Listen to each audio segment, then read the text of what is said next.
éviter notre arrogance. Pardon, Seigneur, pardon pour toutes nos pensées impures. Viens changer nos cœurs si durs, nos raisonnements obscurs. Oh, relève-nous, nous sommes tombés si bas. Oh, relève-nous, par ta grâce et ton pardon. Aie pitié de nous, nous nous humilions devant toi. Pardon, Seigneur, pardon pour tant de paroles mauvaises. Viens adoucir nos malheurs et que nos querelles s'arrêtent. Pardon, Seigneur, pardon de toujours garder rancune. Viens changer notre amertume, transformer notre attitude.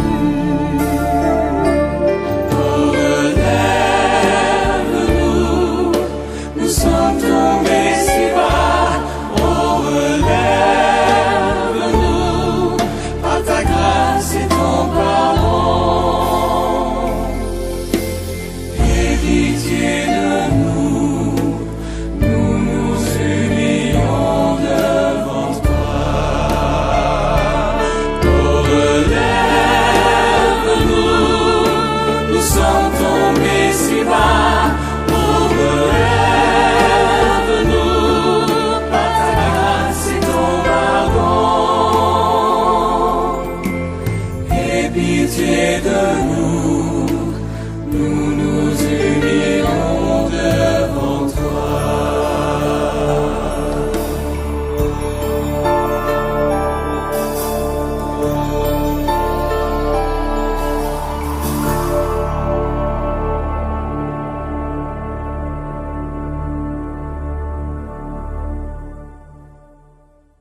Le pardon. Alors, on le lit, Matthieu chapitre 18, verset 21. Alors Pierre s'approcha de lui et lui dit, Seigneur, combien de fois pardonnerai-je à mon frère lorsqu'il péchera contre moi? Sera-ce jusqu'à 7 fois? Jésus lui répondit, je ne te dis pas jusqu'à 7 fois, mais jusqu'à 77 fois, 70 fois 7 fois. Allez, Milan, 7 fois 7, ça fait combien? 49, hein? Voilà. Alors, 70 multiplié par 7, ça fait 470. Pierre s'approche de Jésus et dit avec une question, mais en même temps il répond. Il dit, combien de fois je dois pardonner? Je réponds à ma propre question 7 fois. Bon, et peut-être qu'il pensait que c'était quelque chose vraiment d'extraordinaire, parce qu'à cette époque-là, dans l'enseignement des rabbins, eh ben, ils poussaient le pardon jusqu'à 3 fois. Donc il dit, mais nous, on est quand même un peu mieux que les rabbins, on est avec le Seigneur Jésus, on a une autre dimension, au moins 7 fois. Et il pensait que c'était bien de dire ça. Hein.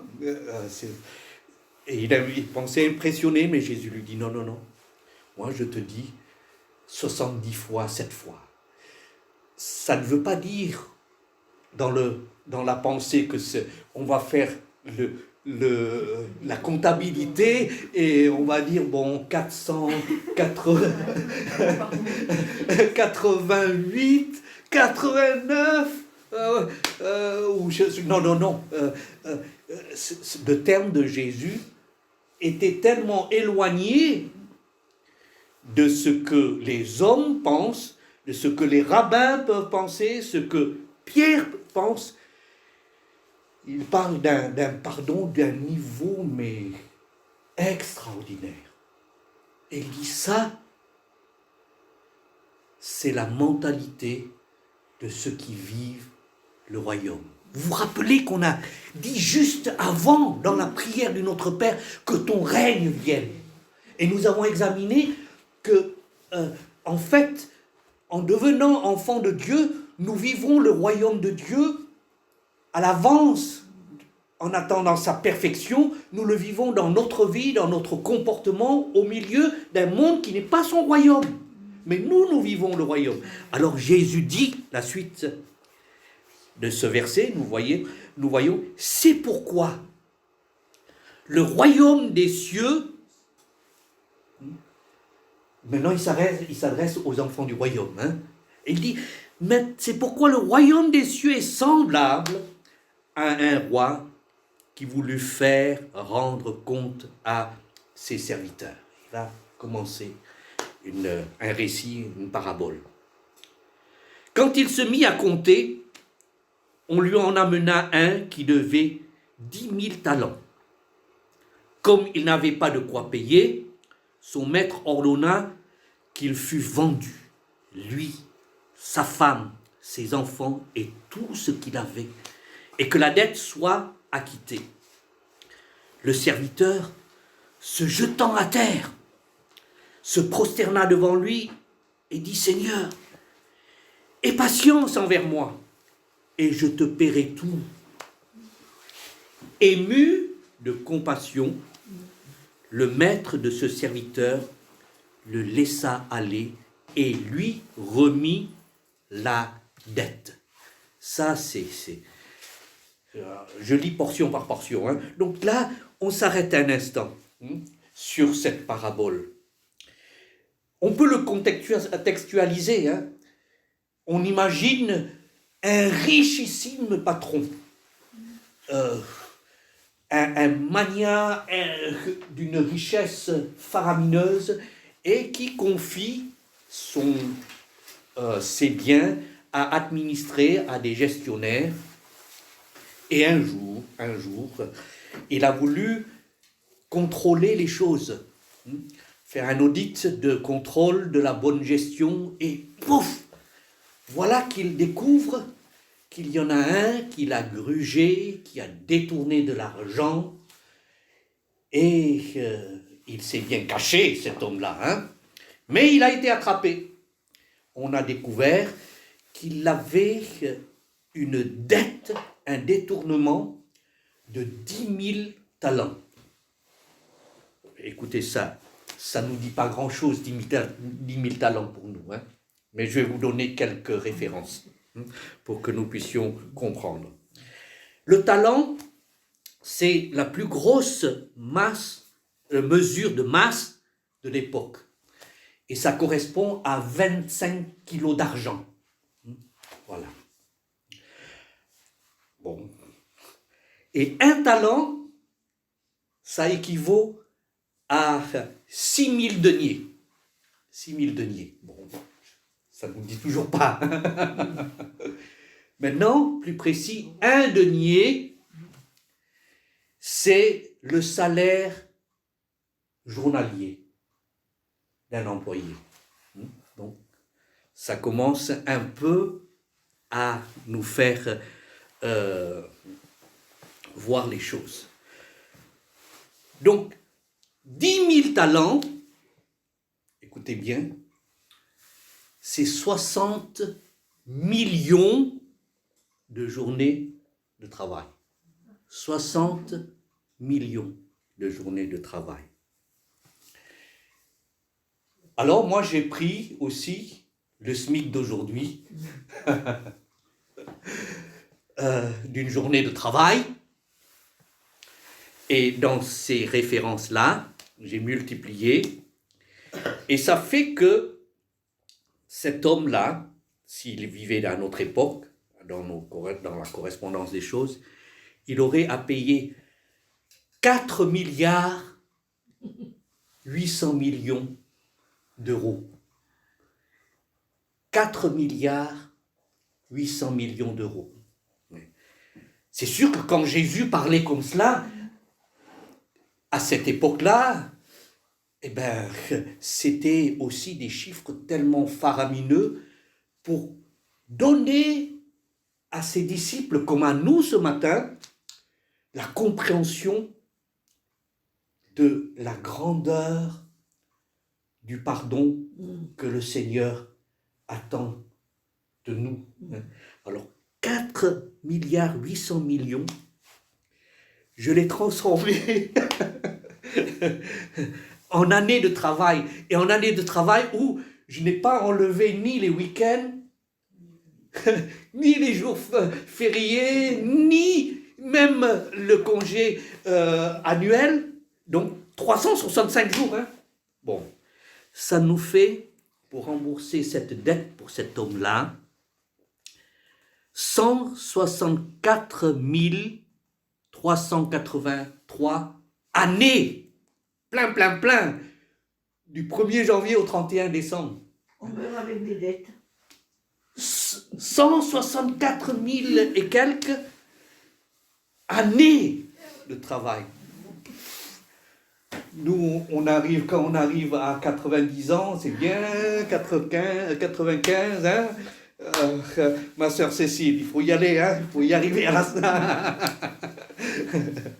Bon, mais ça veut dire que le pardon, ça dépasse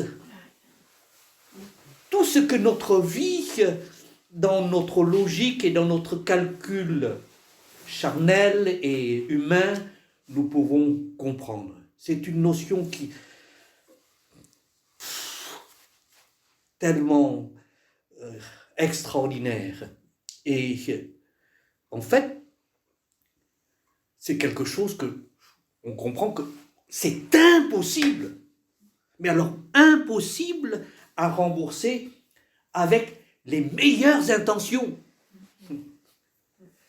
Cet homme, il se fait une illusion, hein, quand il dit « Écoute, je te rembourserai. Je te rembourserai. » C'est impossible, c'est impossible. Voilà. Impossible. Alors, quel est le châtiment? Quel est le châtiment? Le patron lui dit, tu vas être arrêté, ta femme, tes enfants, toi, vous allez être en prison, vous allez souffrir, et vous allez, jusqu'à ce que votre dette soit réglée, vous allez être livré au bourreau. C'est une vie qui va ruiner complètement cet homme. Il est fini là. Hein? C'est terminé pour lui. Une vie d'esclave, une vie brisée. Voilà, c'est la prison à vie. Quand nous, dans nos petites vies là, je ne sais pas si c'est arrivé à quelqu'un, mais imaginez que soudain, après un bon week-end tranquille, voilà que le lundi, ou je ne sais pas quel jour de la semaine, hein, mais voilà, vous recevez un coup de fil d'urgence de la banque qui dit Monsieur Albert Richardson, vous voudriez-vous bien passer à la banque, il y a une urgence là, et votre compte a un gros découvert. Mais moi, ça va me bouleverser là. Hein? Ça va me stresser, ça va comment dire, m'arrêter dans mon rythme de vie. Voilà. Mais là, cet homme, il a été découvert comme ça, quoi. Hein. C'est toute une vie qui bascule. C'est toute une vie qui bascule. La solution, eh bien, elle ne vient pas de lui. Elle ne vient pas de lui. En fait, vous avez compris que ces 4 milliards et quelques représentent notre dette par rapport à Dieu. Notre dette par rapport à Dieu, par notre vie de péché. Et chaque péché qui s'ajoute, jour après jour, creuse la dette. Le passif s'accroît sans cesse. Hein? Voilà. Chaque fois qu'on fait du mal, qu'on fait le mal, mais écoutez aussi, chaque fois qu'on ne fait pas le bien qu'on devrait faire, on manque à la loi de l'amour que le Seigneur nous a placé. Hein? Le bien que nous ne faisons pas, c'est un mal. Et le mal de notre vie accumule une dette inimaginable face à ce Dieu saint qui nous fait confiance, qui nous a donné la vie. Et quand on rend des comptes de tous les bienfaits qu'il fait dans notre vie, eh bien nous, on est en dette à cause de nos péchés. Et si cet homme a été condamné, la Bible dit que le salaire du péché pour nous a aussi un prix. Et c'est la mort. C'est une juste condamnation, n'est-ce pas? C'est une juste condamnation. Et vouloir rembourser, comme pour cet homme, vouloir acquérir l'acceptation du Seigneur avec nos efforts pour réparer nos torts par nous-mêmes, c'est une illusion. C'est un mirage de faire cela. En fait, la seule solution, elle vient du Maître et pas de nous. Dans le passage que nous avons lu, il est dit « ému de compassion ». Ému de compassion. Le maître de ce serviteur le laissa aller en lui remettant sa dette.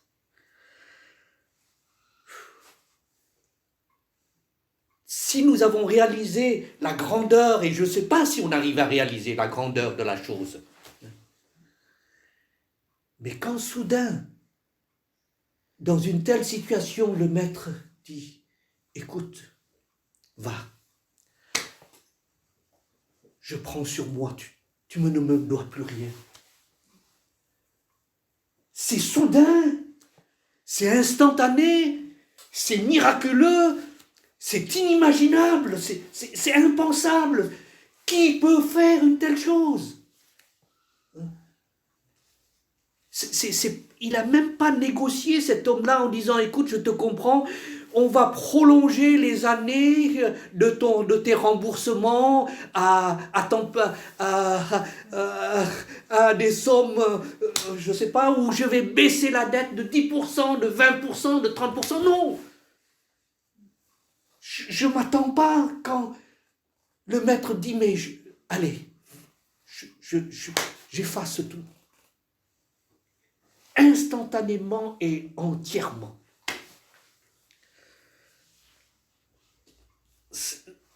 J'ai rien fait. Qu'est-ce que c'est ça? C'est ce que la parole de Dieu appelle la grâce. La grâce imméritée. La grâce imméritée. La liste effacée, détruite, la dette a été enlevée. Mais écoutez bien, une dette, c'est une dette, et si elle est enlevée, il y a toujours quelqu'un qui paye. Comprenons cela. Une dette, il y a toujours quelqu'un qui paye. Si nous avons l'impression que personne n'a payé, eh bien c'est lui-même qui paye sa propre dette en quelque sorte. Hein? C'est-à-dire qu'il a perdu, et voilà. Hein? C'est une logique, ça. La dette, elle n'a pas disparu comme ça par enchantement. Quelqu'un l'a payé. Et ce quelqu'un, c'est Dieu lui-même en la personne de Jésus-Christ. C'est le patron lui-même qui se paye sa propre dette. Et c'est extraordinaire. Écoutez, quand il nous est dit dans Colossiens 2,14, il nous est dit ceci, il nous a rendus à la vie avec lui, en nous faisant grâce de toutes nos offenses.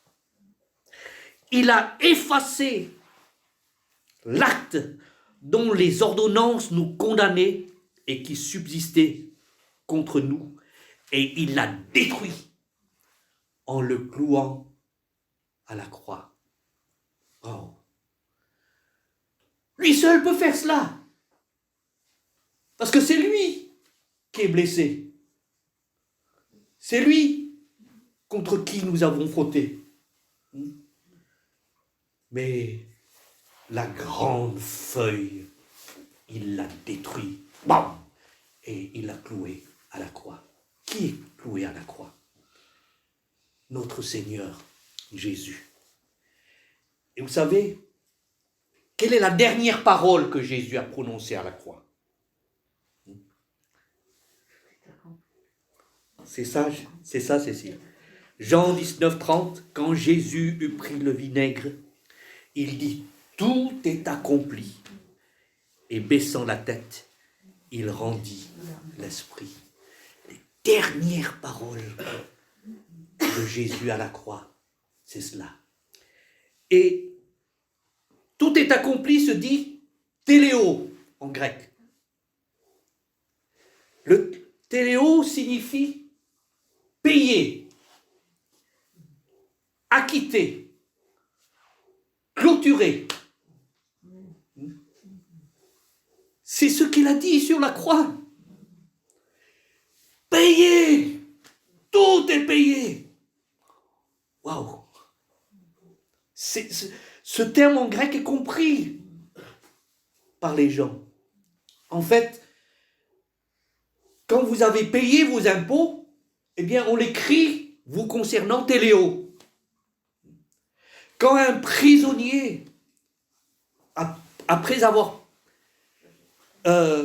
purgé sa peine en prison à cause de ses méfaits, avec la liste des doléances contre lui, à sa sortie, on prend cette liste-là, on écrit dessus, téléo, il a payé. Il a payé. Et maintenant, on ne peut plus rien s'appuyer là-dessus, puisque ça a été réglé, il est maintenant acquitté, c'est fini. Alors notre grande liste de misère, de péché, d'outrage contre Dieu, si grande, eh bien Dieu l'a pris et l'a mis en Jésus-Christ sur la croix en disant téléo, téléo.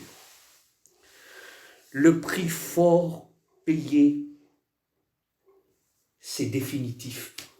Je lis dans Romains chapitre 6, verset 10, « Car il est mort, et c'est pour le péché qu'il est mort une fois pour toutes. » Une fois pour toutes.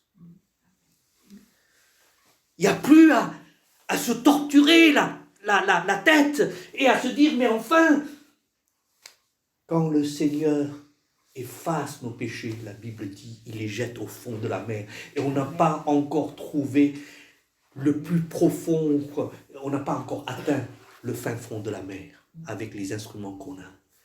Et il dit, il éloigne nos péchés comme l'Est est éloigné de l'Ouest. C'est-à-dire deux directions opposées qui ne pourront jamais se rejoindre. Une fois pour toutes, il a réglé. Le serviteur n'a pas à revenir vers le patron pour lui dire, mais t'es sûr, mais est-ce que c'est sûr? Est-ce que... Hein? Une fois pour toutes. Je ne sais pas si tout cela, ce matin, émeut nos cœurs. Mais quelle grâce! Quelle grâce du Seigneur! Le maître avait le choix entre condamner ou pardonner. Mais il a choisi de pardonner. Quel grand Dieu! Extraordinaire. Extraordinaire.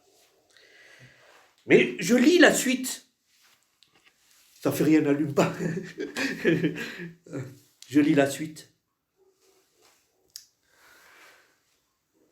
Après que ce serviteur fut sorti, il rencontra un de ses compagnons qui lui devait 100 deniers. Il le saisit et l'étranglait en disant « Paie ce que tu me dois !» Et son compagnon, se jetant à terre, le suppliait, disant « Aie pitié envers moi et je te paierai. » La même phrase, hein? Mais l'autre ne voulut pas. Et il alla le jeter en prison jusqu'à ce qu'il eût payé ce qu'il devait. Ouh, quelle attitude!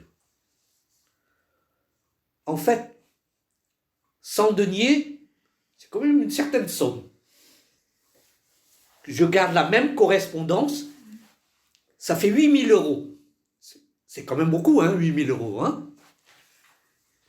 Mais 8 000 € par rapport à 4 milliards 800 millions, c'est 600 000 fois moins. 600 000 fois moins. Bon, on peut le comprendre, parce que nous, on est des petites gens, là, les moindres argents, ça compte, hein, mais enfin, en remettant toutes les choses dans la proportion de ces chiffres, c'est tellement mesquin. C'est tellement mesquin de sa part. Quand on lit ça, on dit, quel serviteur. Mais il est méchant, cet homme-là. Il est bon. Mais franchement, est-ce que nous, dans nos vies, nous n'avons pas aussi un comportement comme cela, où nous retenons la dette des autres qui nous ont fait du tort, les offenses des autres. On a refusé catégoriquement de pardonner. Nous avons laissé la rancune et la recherche d'une certaine vengeance par nos paroles ou par nos actes pour contrer cette personne qui nous a offensés. C'est devant les choses de Dieu, devant la grandeur du pardon de Dieu dont nous sommes bénéficiaires, je pense que c'est aussi c'est si petit de notre part. Je ne sais pas si nous réalisons cela, mais c'est ce que Jésus voulait faire comprendre à un fils du royaume qu'est Pierre avec ses compagnons, et en fait avec nous-mêmes aussi. Peut-être que nous pourrions nous poser la question, mais pourquoi est-ce que ce serviteur agit de la sorte? Je pense qu'en lisant entre les lignes de ce passage, nous pourrions peut-être tirer quelques petites réflexions. nous découvrons que cet homme, par exemple, n'a aucune reconnaissance. Aucune reconnaissance. Après que le maître lui dit cela, il sort, il reprend sa vie. Hein. Dès qu'il est sorti du palais, il rencontre l'autre et puis, mais enfin, tu viens de vivre quelque chose qui est extraordinaire, qui dépasse tout entendement. Il n'y a aucune joie exprimée, pas de gratitude dans son cœur. Pourquoi cela? Peut-être qu'il pense que c'est une grâce temporaire et il doute encore, ou je ne sais pas. Ou peut-être qu'il pense que c'est un dû. Mais qui d'entre nous pourrions dire que c'est un dû que Dieu nous pardonne, hein, dans la dimension qu'il nous pardonne? Je ne sais pas qu'est-ce qui lui prend dans la pensée, mais en tout cas, je découvre que ce qu'il vient de bénéficier n'a pas provoqué en lui les sentiments et la noblesse de vie qui en découlent. Il n'a pas suffisamment pris le temps de méditer sur le privilège qui est le sien. Il n'a pas pris le temps d'être ému et de se nourrir, et de se fortifier par cela, et de regarder, de dire, mais maintenant, c'est une nouvelle vie qui commence pour moi. J'étais mort, j'étais perdu à jamais. Ma vie était une loque où j'allais dans la perdition, quoi, hein, de toute ma vie. Et puis, soudain, le maître change tout pour moi. Et je vais regarder la vie différemment. Et je vais vivre différemment. Non, il n'a pris aucun temps de cela. Ça, c'est l'ingratitude. Vous savez, dans vos Bibles, souvent, devant les passages, il y a quelques descriptions. Et la description habituelle que les gens mettent devant cette parabole, c'est la parabole du serviteur impitoyable. Et c'est vrai qu'il est impitoyable. Tu le vois, hein? Ouais. Mais on pourrait ajouter ou même remplacer la parabole du serviteur ingrat. Ingrat. C'est son ingratitude, c'est son manque de reconnaissance, de compréhension, même limité, mais limité dans la chair, devant la grandeur illimitée du pardon. Il n'a rien pris de temps pour tout cela. Et quand on ne réalise pas le pardon qu'on a reçu dans sa grandeur, on ne le reflète pas vers les autres. C'est ce que Jésus dit dans Luc au chapitre 7, verset 47, quand il a parlé au sujet de cette femme pécheresse que les autres ont repoussée et qui était là à ses pieds et qui pleurait, et à qui Jésus pardonne. Il dit, celui à qui on pardonne peu aime peu, et celui à qui on pardonne beaucoup aimera beaucoup. Il était là en train de dire que cette femme, elle avait une tellement grosse dette, mais Dieu la pardonne. Et elle était là en adoration aux pieds de Jésus et en donnant sa vie. Tandis que Simon, le pharisien, il était là en critiquant cette femme et en critiquant la grâce que le Seigneur Jésus exerçait vers elle. Dieu m'a beaucoup pardonné. Dieu t'a beaucoup pardonné. Et si tu réalises cela, ça va te transformer pour que toi aussi, tu puisses exercer vers les autres la grandeur de ton pardon. Je lis plus loin encore toujours dans ce passage, après qu'il ait fait cela, on va voir les conséquences de ce choix méchant de ne pas pardonner. Il est dit, ses compagnons, ayant vu ce qui était arrivé, furent profondément attristés. Et ils allèrent raconter à leur maître tout ce qui s'était passé.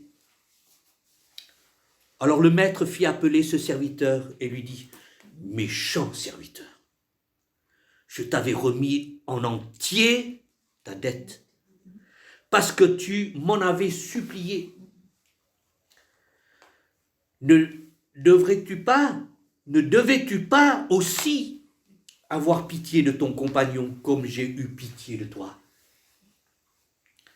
Et son maître, irrité, le livra au bourreau, jusqu'à ce qu'il eût payé tout ce qu'il devait. C'est ainsi que mon Père céleste vous traitera, si chacun de vous ne pardonne pas à son frère de tout son cœur.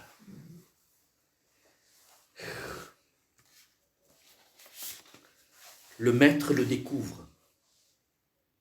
Et le maître découvre, il sonde nos sentiments, nos actions, notre relation avec nos prochains, les gens faciles comme les gens difficiles.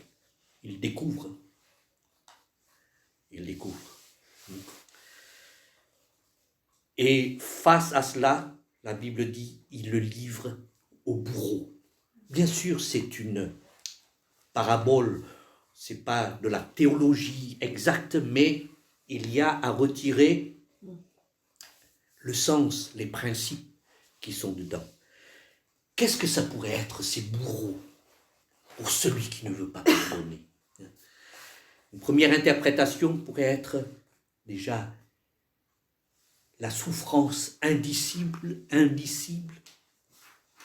que ça procure de vivre avec un non-pardon dans notre vie, dans notre cœur. Il y a déjà la blessure vraie que l'autre personne fait.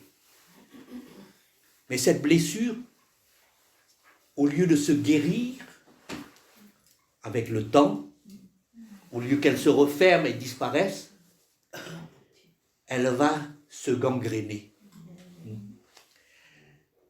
Elle va atteindre notre être tout entier. Elle va nous pourrir la vie. Elle va nous poursuivre dans nos pensées, elle va nous poursuivre dans notre sommeil si on arrive à dormir. Elle va nous poursuivre dans les réactions somatiques, etc., et dans notre corps et tout. Elle va nous détruire. N'est-ce pas? Le non-pardon, c'est comme des bourreaux qui viennent et qui nous torturent. Ça nous torture, ça nous torture. Et ça nous détruit finalement. La rancune, la haine, l'amertume, la destruction de notre joie, de notre paix. Mais c'est une vie qui ne vaut pas la peine d'être vécue quand on vit comme cela. Voilà, c'est bourreau. Mais peut-être une deuxième interprétation aussi qu'on pourrait apporter. En fait, on peut rencontrer parmi les gens, les personnes qui réagissent comme ça, qui se déterminent, disent « moi je ne pardonnerai jamais ». Vous avez déjà peut-être entendu des gens qui disent comme cela. C'est-à-dire que, voilà, ils disent, ils choisissent délibérément de garder la haine, un refus inflexible, intransigeant. Je ne pardonnerai jamais. Est-il sauvé? Est-il sauvé celui qui parle comme cela? En fait, les bourreaux représentent l'enfer. Parce que, vous voyez, on ne peut pas être sauvé si on ne vit pas dans la mentalité de la grâce. On est sauvé par grâce. Et la mentalité du royaume, c'est une mentalité de grâce. Et celui qui refuse de vivre la mentalité du royaume, eh bien, est-ce qu'il est sauvé? En fait, il y a une différence entre celui qui lutte pour pardonner quelque part une peine, une souffrance qu'on lui a infligée injustement et qui lutte et pour chercher à trouver le moyen de pardonner et de vivre la mentalité du royaume. C'est sûr que c'est délicat, c'est sûr que c'est difficile. Il y a des choses qui sont... La question du pardon, c'est une question très délicate. Il y a des situations vraiment innommables par le scandale et la souffrance. Mais que la personne, la victime en quelque sorte, cherche à vivre dans le sens du pardon. Lutte, cherche le secours d'en haut et en lui-même, etc., pour le processus dans cette direction. C'est tout à fait différent par rapport à celui qui ferme son cœur avec dureté comme ce serviteur et qui dit non, je ne te pardonnerai pas, jamais, je t'étrangle, je veux ta mort, je veux voilà. Il y a toute une différence. Je peux comprendre que chacun d'entre nous, peut-être que ce que je dis ce matin vous fait réagir par rapport à ce que vous vivez d'une manière précise vous-même et qui vous êtes toujours en quelque sorte un peu en lutte pour pouvoir effacer l'ardoise. Mais vous êtes dans ce sens-là. Vous allez dans ce sens-là. Et c'est ça. Je pense que, vous voyez, la mentalité du pardon, c'est la démonstration de l'authenticité de notre nouvelle naissance,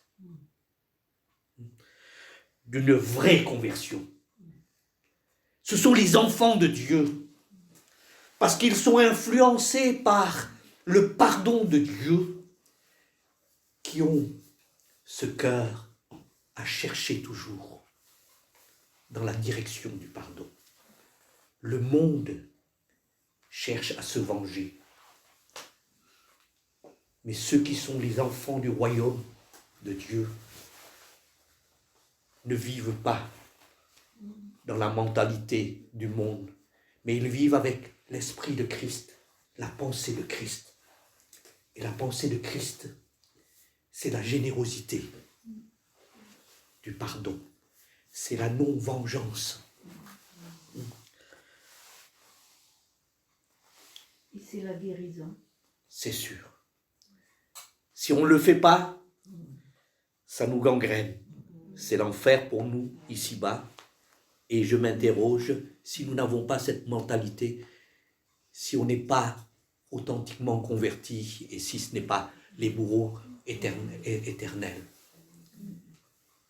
C'est important.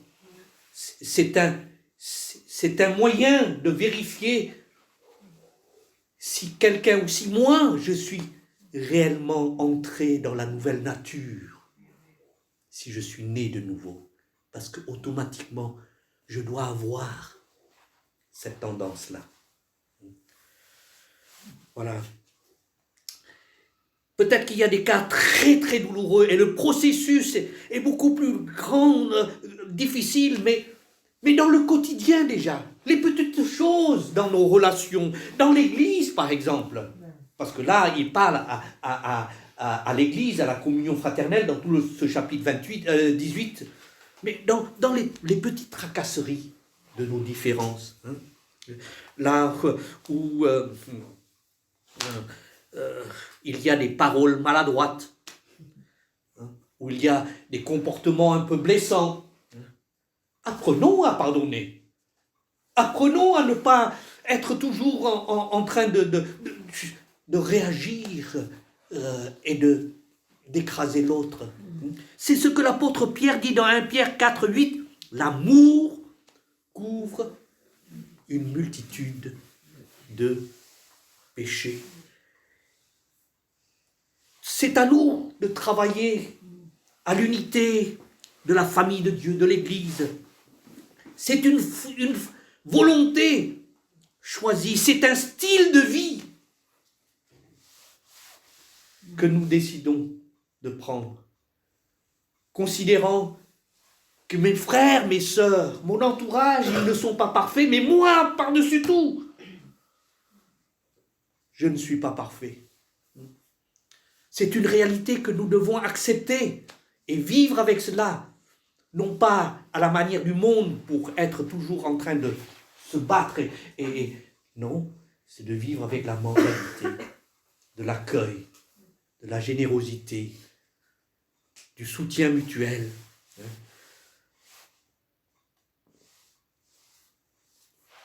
Le pardon ressoude. Le pardon resserre nos rangs. Le pardon, eh bien, nous unit. Et le pardon attire le Seigneur.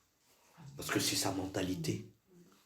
Si nous ne le faisons pas, lui, il s'éloigne de nous. Parce que c'est son caractère, c'est sa personne, quand on est, et nous, si on est de la même fibre, on va vivre une intimité. Mais si nous nous comportons de telle manière que Dieu qui n'est pas dans l'harmonie avec Dieu, nous ne devrions pas être étonnés que notre vie spirituelle et notre intimité avec Dieu se trouvent tellement handicapées quand nous gardons de la rancune, de l'amertume et de la haine dans notre cœur. Je vous ai dit tout à l'heure que le pardon, c'est un processus. C'est pas du naturel, de notre nature humaine déchue, mais c'est un processus de croissance dans notre marche avec le Seigneur, et chaque situation de pardon est spécifique et c'est le fruit d'un processus.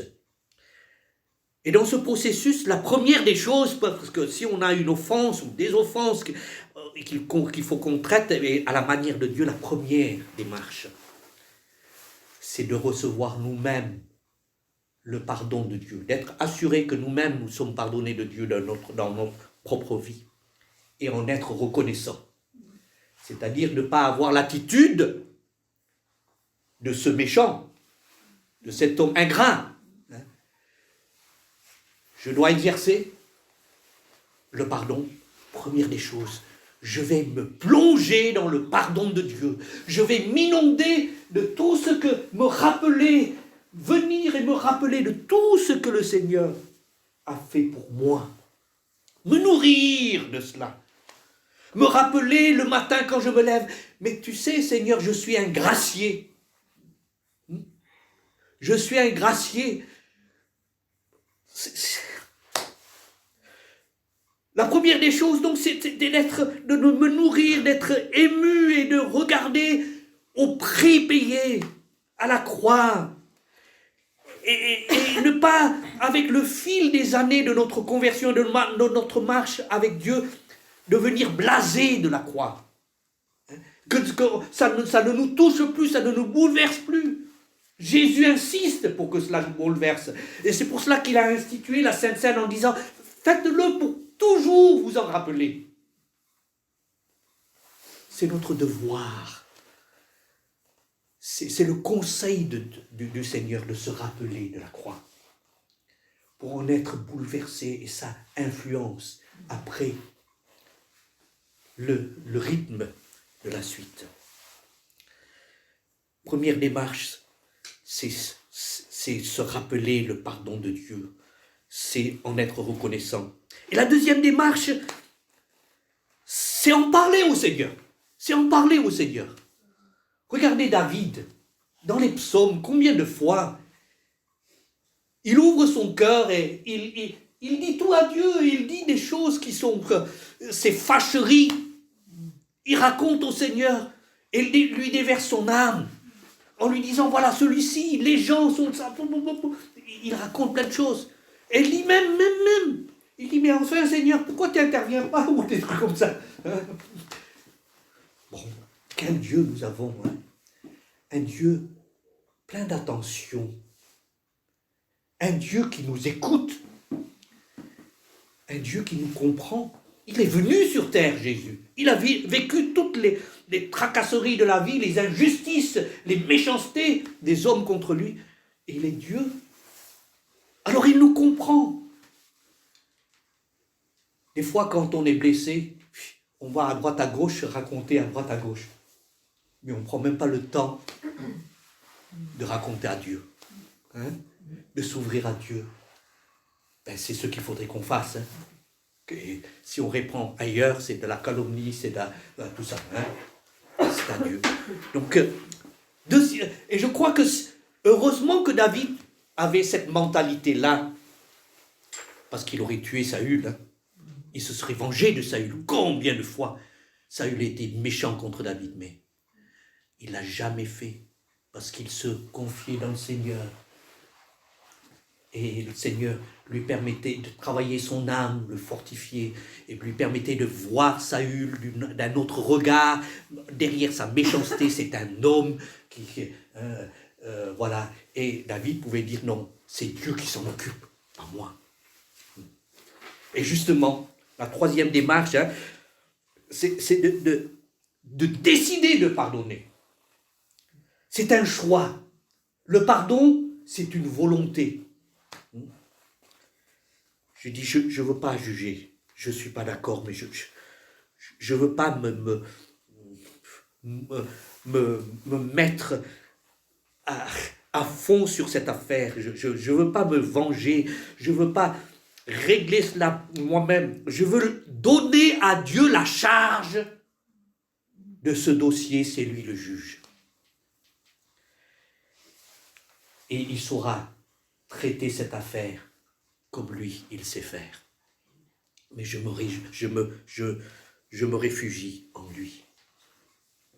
La vengeance, dit le Seigneur, est à moi, pas à vous. Voilà 3 démarches que nous devons faire. Je voudrais juste terminer très rapidement en citant peut-être quelques questions que des fois on peut se poser. Est-ce que quand je pardonne, il faut que j'oublie? Non.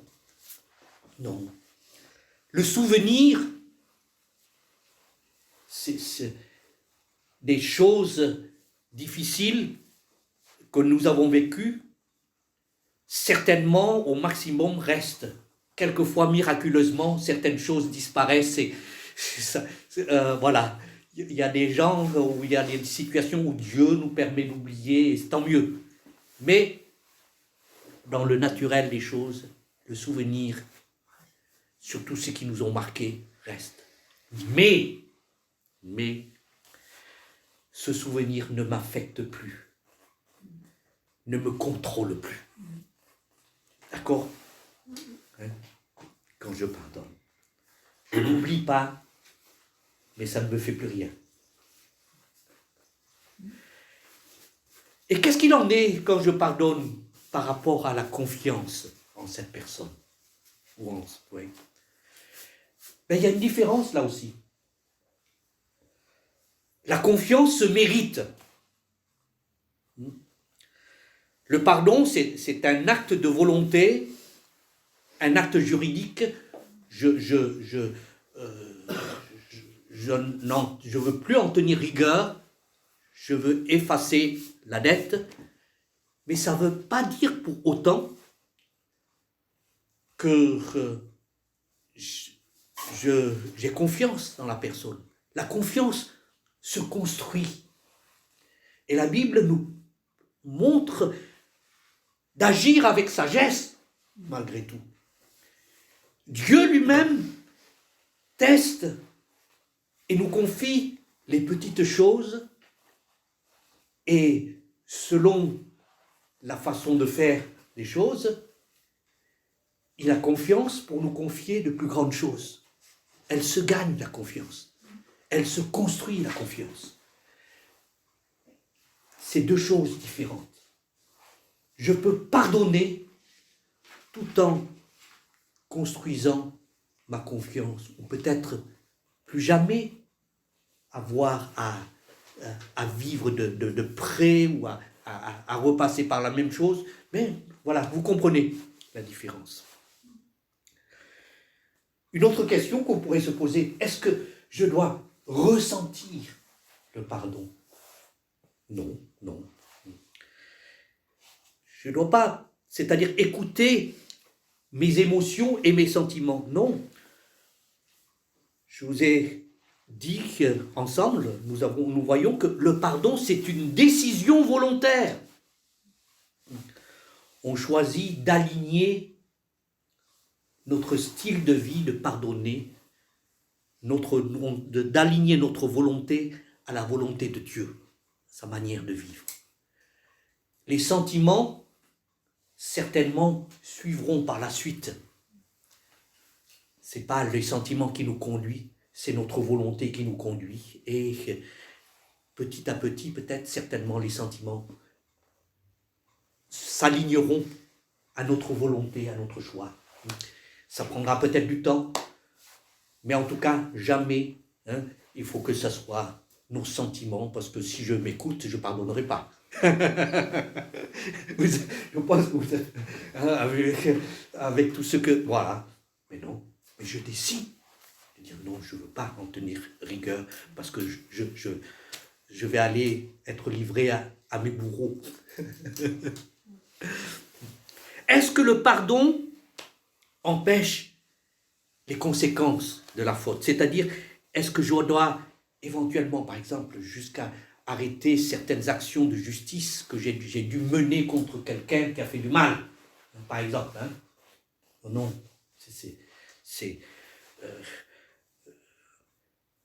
la justice légale, c'est une protection.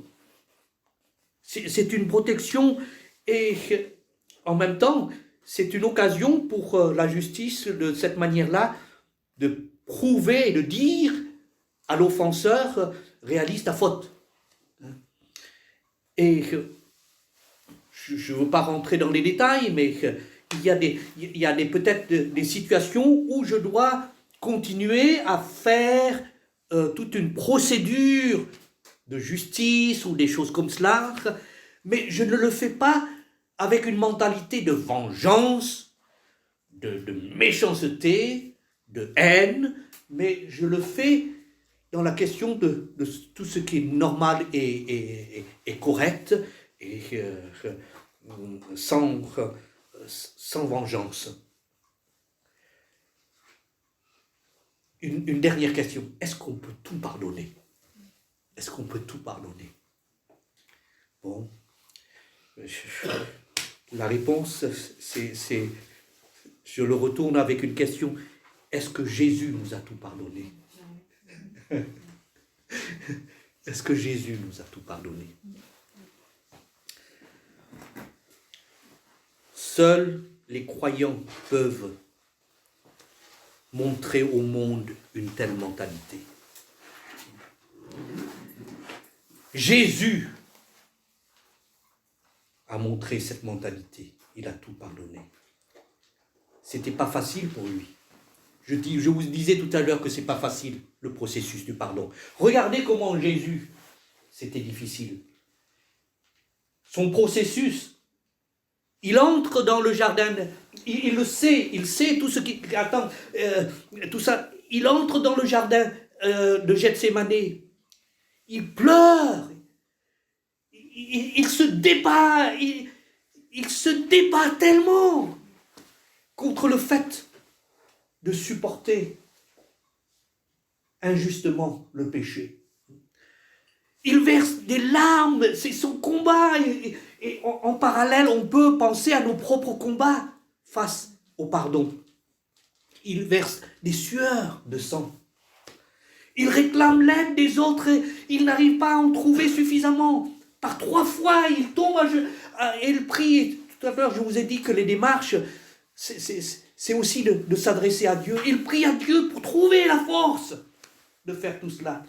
Et il décide de caler sa volonté de pardon avec la volonté de Dieu, son Père, parce qu'il sait que c'est sa volonté. C'est extraordinaire, ça.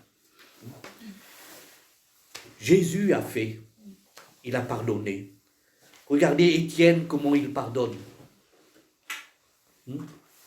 à ses bourreaux qui le lapidaient.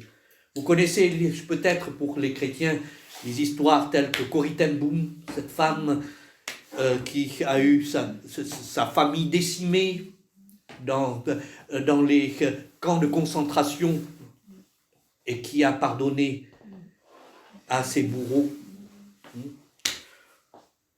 Vous connaissez l'histoire, peut-être, moi je suis vietnamien, vous avez peut-être lu l'histoire de Kim Phuc, une fille qui a été avec les siens détruit par les bombes de napalm jetées durant la guerre du Vietnam par les Américains et qui en grandissant s'est convertie et a pardonné à ces gens qui ont jeté ces bombes. Vous connaissez la puissance du pardon dans ces peuples des Tutsis et des Hutus au Rwanda qui se sont saccagés entre eux. Et le voisin est mon assassin, l'assassin des miens. Et comment ces gens, par la puissance de la conversion et de l'amour de Dieu, peuvent pardonner.